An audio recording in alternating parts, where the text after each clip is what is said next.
Guys, it is Big T Mac and welcome to my Formula 1 2026 Championship predictions. Yep, we're back for a new season. My first real video of the year other than the best of. We're back. We did these last year. They were actually pretty good. I got the top 5 in the championship, completely spot on the driver's side. We won't address who I predicted 6th, but then I predicted the next 2 right. If we don't address the elephant in the room. I was pretty okay on the constructor side as well, especially with the top 4. Basically, if I didn't have Haas where it was going to be a pretty good prediction year. I predicted Ferrari downfall last year. It was good. It was good. This year will be different. We've had the Barcelona shakedown and we've had the Bahrain testing. We have a little bit to go on, but it's new regulations. Again, these are just predictions. Anything could happen. It's a long season. It's new regs. Literally crazy things could happen. Crazy development could be seen. If I make something stupid, if you think I'm a bit stupid for some of these predictions, they're just predictions. They're allowed to be wrong. I'm not an analyst. Having said that, I have been in the studio working on the working on the formulas. That was embarrassing. Been putting together the spreadsheets, putting together all the algorithms. I think I'm pretty good this season. So let's get right into it. Before we begin, I'll be streaming hopefully every single race on my Twitch channel, twitch.tv/BigTmac_. If you want to join me, every qualifying, every race, I'll be there. Come chat to me. It'll be a good time. Let's begin. I'm going to be saying the Drivers' Championship order, and as I list them off, I'll be running through the constructors at the same time. First up, in last place, P22 for the first time, 22 full-time drivers in over a decade. It's Valtteri Bottas. I think that Cadillac isn't great. I think Bottas isn't really in it. He's not in the game. I think he's just there for the vibes, honestly. He'll have some good performances. The car won't be good enough in those rare instances. I just think he's there for the vibes. P22 in the standings. P21, we have a Lance Stroll. Yeah, the Aston looked terrible, didn't it? The Aston Martin looked shocking. Everyone's saying Newey at the wheel, they're going to cook. Yeah, Newey doesn't do the engines, and Honda does. When was the last time Honda did engines? 2015. And it went terrible. To absolutely, apparently many people surprised, but not mine. The Honda engine sucks. And in turn, the Aston is going to be wildly off the pace. I do think they'll come back at the end of the season, but it's Stroll. P21. In at P20, this might be a surprise. Arvid Lindblad. Yes, we've gone 3 for 3. Bottom 3 in the championship. All on different teams. I am not convinced by this Racing Bulls car, and I am not convinced by Arvid Lindblad. I don't think he really deserved a seat this year. Again, there wasn't too many other options. I guess you had Yuki, but that's kind of it. I don't think he deserved it. I don't think he was great in F2 last year. I think he maybe needed one more year to develop his racecraft and his skill. I think he's a bit young. I think he's a bit raw. Pause. And I think Lawson's going to definitely beat him by a lot. P20 for Lindblad. In P19, it's our first double up of the season. It's Sergio Perez. Yeah, I think he's going to do a little bit better than all the 3 behind him. I do think that Cadillac again is not there, but I think their reliability will be okay. I think it's been proven it's all right. It's all right.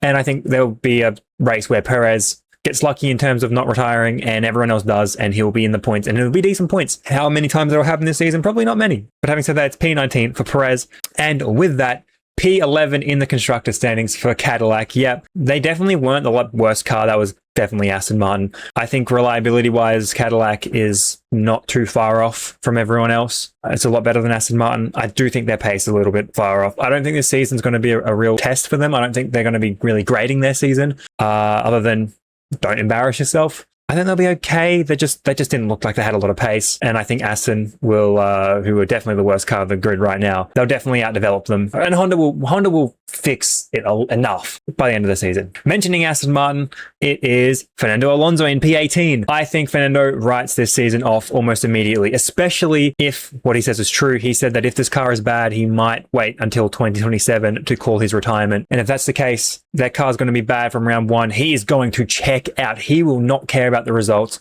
He's going to be a menace at the back of the pack. He just won't really care. He won't really try that hard. He's not going to put his all into it because he's going to be waiting for 2027. But he's still better than Stroll. And I think that Aston Martin will be, by the end of the season, in the points a few times.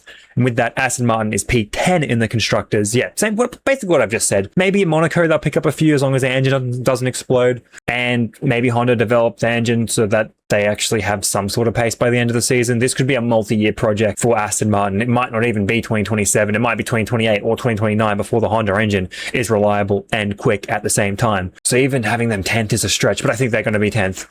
Alonso will pull out one race weekend of the year, and the other 23, he just won't care. In P17, again, maybe a surprise, Franco Colapinto. I am part of the Franco Colapinto hate club. I don't see what Argentina sees in him. I don't see what Alpine sees in him over someone like Jack Doohan.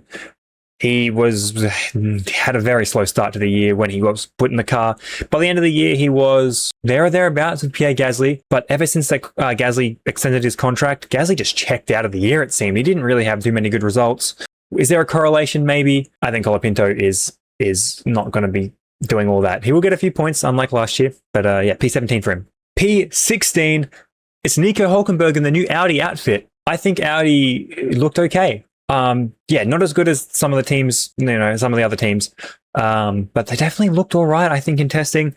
New outfit, again, it's going to be one of them just maybe 9th or better, 10th or better even. Beat Cadillac as your first year in the sport. Obviously, they do have the advantage of having Sauber equipment, personnel, all that stuff. But it's a new engine, and they're essentially their first ever chassis as well at the same time.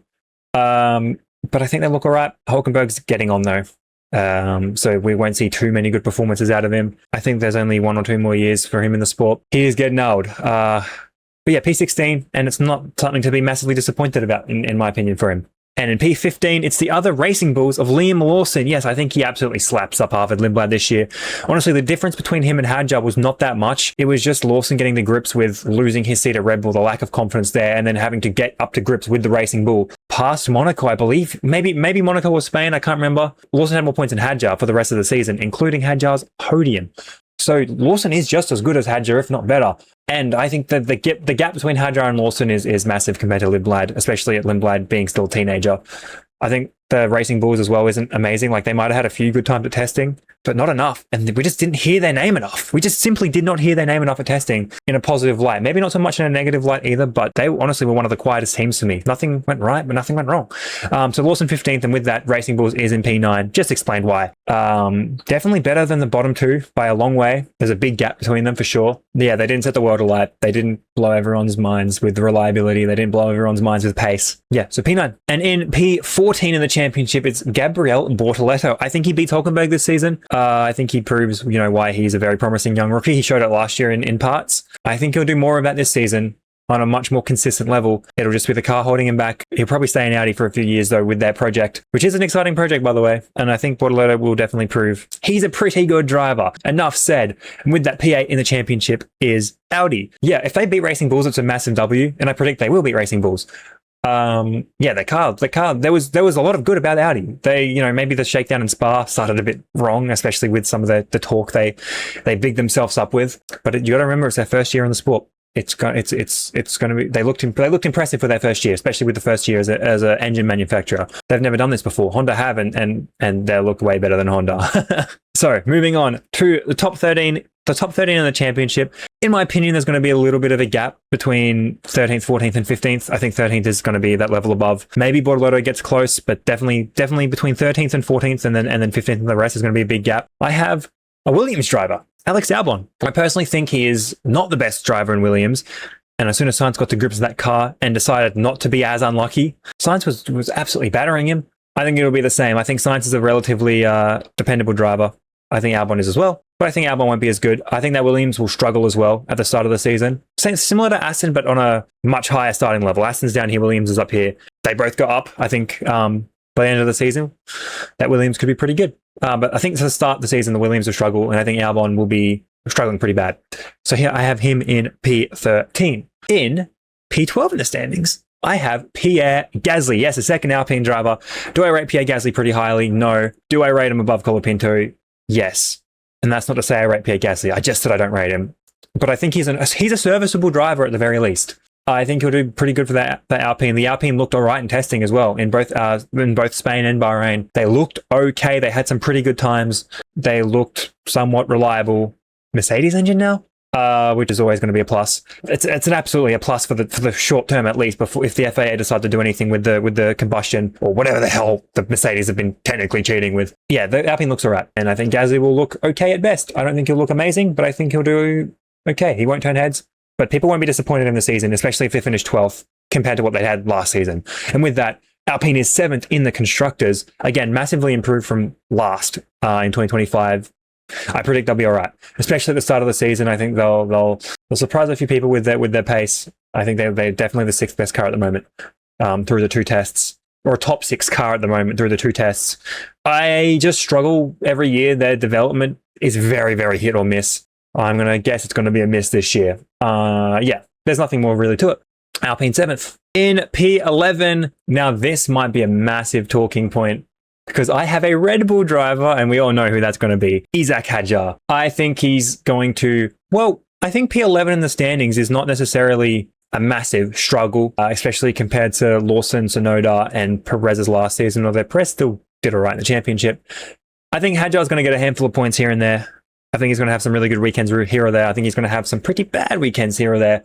Definitely better than Tsunoda last year, and obviously Lawson. I still think he's going to struggle. I have faith that Red Bull are going to stick with him, especially with Laurent Mekies. Again, that could be a massive determiner in him being good this year. I think he's going to need a bit of a while. He's still only in his 2nd year, and I do think he's not as good as Bortoleto and Behrman. Hot take. I don't know how hot that is, but yeah, I think he's in his 2nd season. I think he's still very, very young to the sport. I think he's going to struggle a little bit. He's going to show just enough that he deserves the 2027 Red Bull seat. But yeah, P11 for him. And P10 in the standings, getting into the top 10. I'm going to say a name here, and you're going to be like, there is a whole ass team you haven't mentioned yet. We'll get to that. P10 is Carlos Sainz in the 2nd Williams. Same thing as Albon. He's going to struggle at the start of the season because the Williams will struggle at the start of the season. But they'll come good, and it'll definitely be Sainz leading the line. I have full faith in Sainz this season. He will be the one leading the Williams line. It'll be fun. Maybe we'll see some team dynamics where they start hating each other because they just team orders and stuff. I think Sainz will have a good, especially back half of the season. And with that, P6 in the Constructors, Williams. Yeah, I do think that they might even be worse than Racing Bulls and Audi right now. There's some weight concerns. They didn't even show up to Barcelona, which means, you know, is their engine going to be as reliable as the other engines, other Mercedes engines? No, they haven't done nearly enough testing. There's rumors that they're overweight. This was meant to be their year, and they really haven't hit the ground firing. I have full faith in both their driver lineup, which is a very good driver lineup. James Vowles, who is a very good team principal, in my opinion, that they'll bounce back and they'll develop the car very, very, very nicely. I think they have a good philosophy in terms of just knowing. What they didn't know was the start of this year, but I have full faith they'll back it up. I think 2027 will be a good year for Williams. I think by the end of these regulations, they'll definitely be punching the top of the grid. Obviously not for maybe championships or wins, but they'll definitely be up there more so than a lot of the other teams at the back of the grid right now. Williams P6. In P9, yeah, I have not even mentioned one Haas driver. In fact, we'll get the elephant in the room out of the way. I have Haas P5 and then Constructors. It's quite obvious that the top 4 are nowhere near.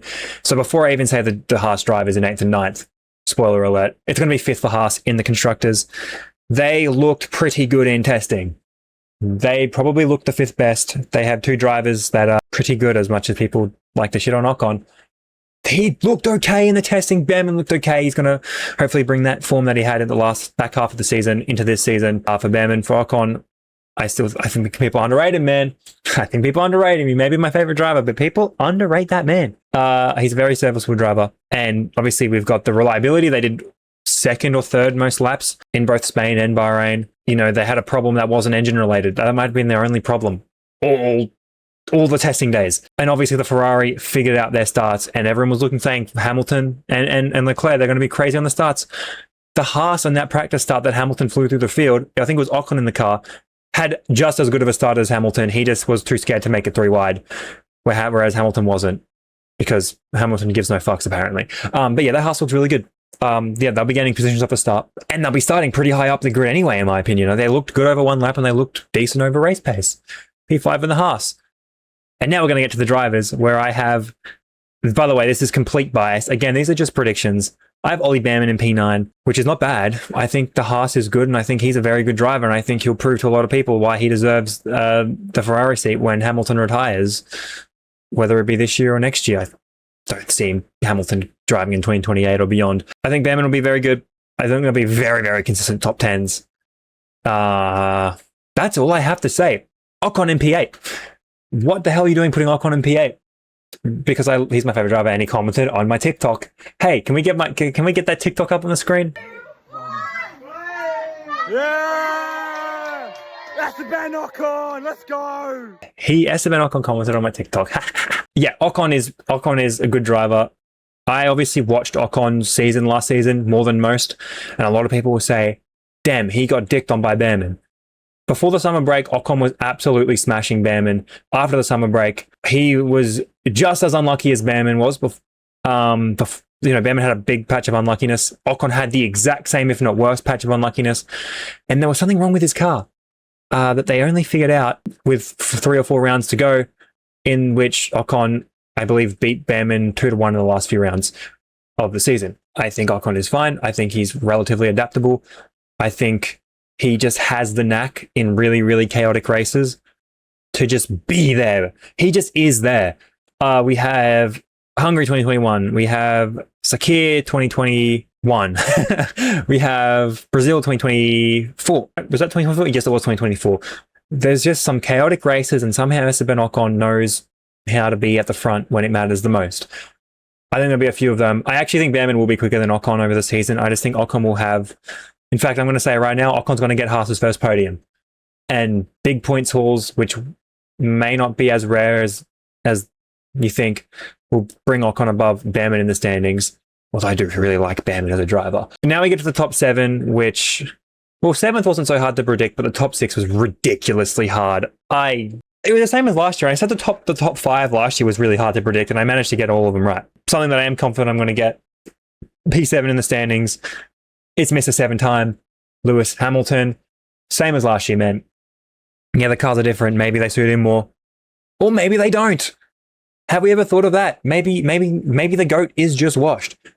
And if he realizes he is washed early on, he is going to absolutely mentally check out and retire. Basically go on a retirement tour. British Grand Prix is going to try and he's going to get a podium one more time in Great Britain. I don't see too much success for him.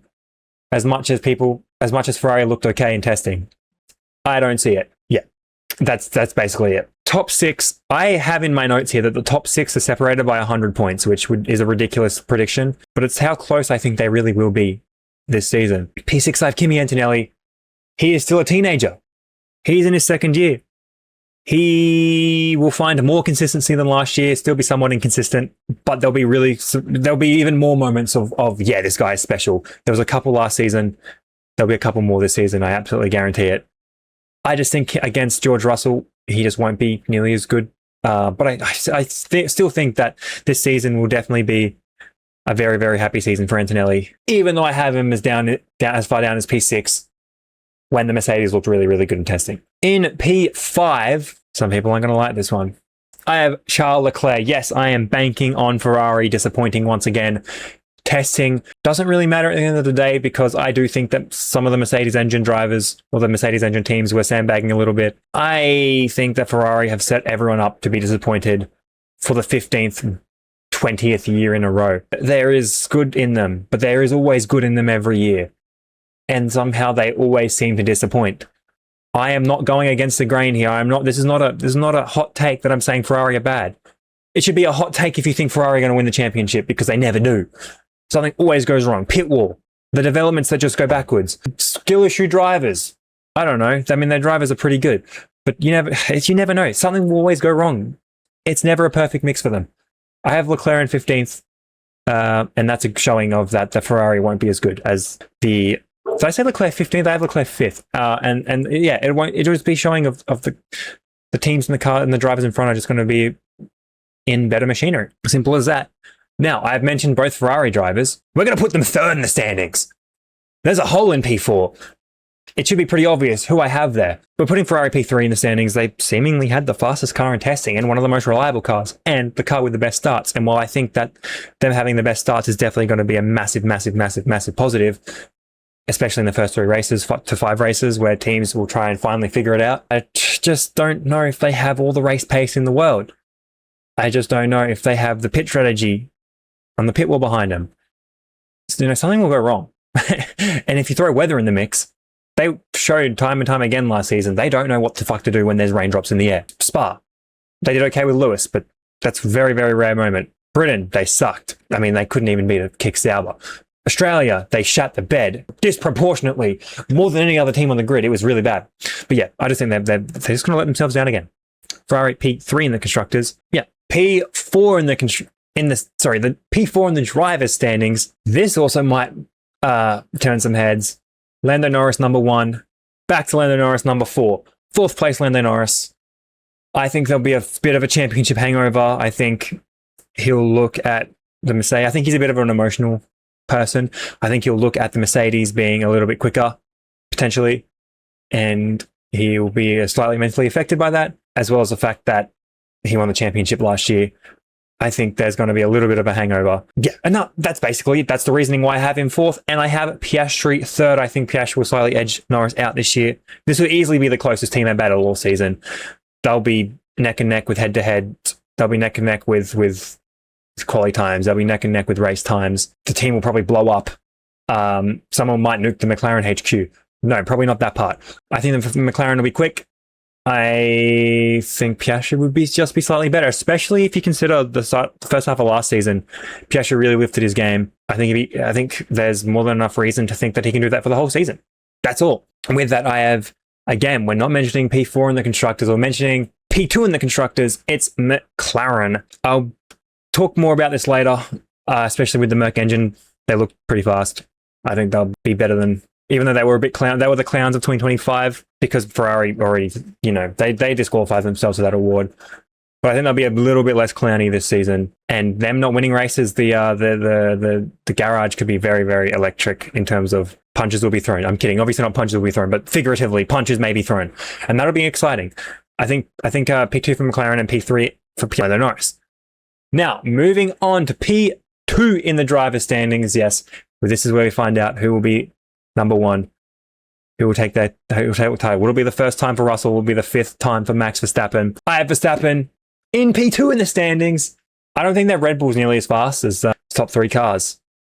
But I think Verstappen is not that far away from having a really solid claim of being the greatest driver of all time. And I think he'll prove it again this season with another P2 in the standings. That's all I can say. I think Hadjar might be 11th in the standings, more so because the Red Bull is truly the 4th best car rather than Hadjar struggling. I think Max will just lift that car above and beyond its weight because he is just that guy. Max is inevitable and he's a really good driver. That's all I got to say. Although I did say in my notes as well, I said top 6 separated by 100 points, but I do think the gap between 1st and 2nd will be between that 40 and 60 point range. And with that, P4 in the constructors is Red Bull, as I said just before. I just think that Red Bull won't be as good without Newey, without Horner, without Marco. I know that 2 of those 3 guys are pretty problematic. I also think they had a big part in the success of Red Bull. And as they get things figured out, they'll have a solid base in P4. But the ceiling, especially for this season, was never always going to be getting a championship, in my opinion. I think their ceiling was compete. I think they'll do that. Now, finally, with the Constructors Champions, that means there's only one team left, and it's Mercedes. I think that the FAA will deal with the whole Mercedes engine, which is a bit of a controversy, pretty poorly, in my opinion. I think they'll wait a long time before they really make a ruling on if the 16-1 or whatever it is, when it's cold or whatever the hell the engine thing is. I think they'll wait a really long time to give Mercedes an option to fix their engine. It could be as long as a summer break. Do I think Mercedes will be as quick when they don't have their loophole cheaty system in? No. But I think the FAA will take so long to figure out, we do need to change this engine. It'll be too late. And the same thing for McLaren. I think that they'll be very, very dominant in the early parts of the season. And then I think the rest of the grid will claw their way back by the end. In fact, I actually think Mercedes and McLaren will not be the best car by the end of the season. That could be Ferrari, again, with the disappointing thing. They had the elements to win a championship, but they didn't. I think that they'll have such a massive gap in the constructors that, yeah, it might get close by the end of the season, but it was just never attainable, particularly for Mercedes winning the Constructors' Championship. And with that, P1 in the driver's standings is George Russell. It feels so weird to say that out of him, Norris and Albon in that 2019 F2 class, Russell was not the first to win an F1 championship. I think he oozes so much talent. I personally think he is easily the 2nd best driver on the grid. I think the comparisons between him and Leclerc are silly. I think he is definitely above Leclerc. Of course, I don't think he's anywhere really near Verstappen. He's definitely closer to Leclerc than Verstappen for sure, but I do think he's the 2nd best driver on the grid. I think he's proven it over the last 2 years that he is better than most people think. I wouldn't pick him in a dogfight between him and Verstappen for the championship, but I think that Mercedes will. Alarm? It was the alarm calling. I'm right. That was what the alarm was for. Yeah, I think if Russell wins the championship, I think the Mercedes, as I said, will be too good or too early on to be caught. And that is my predictions for the 2026 Formula One World Championship. We hit the formulas, we hit the graphs, we hit the analytics. I am right. No, I don't know. Again, this is just a prediction, especially with where I put Monaco. That could be really, really wrong looking back. But hey, it's just my predictions. I can't wait for the F1 season. Starting this week in Melbourne. Once again, I'll be live on Twitch, twitch.tv/BigTMake_. Come watch the race with me. Come chat. It's going to be a good time. And I'll see you at the end of the season when I know I'm right. Goodbye.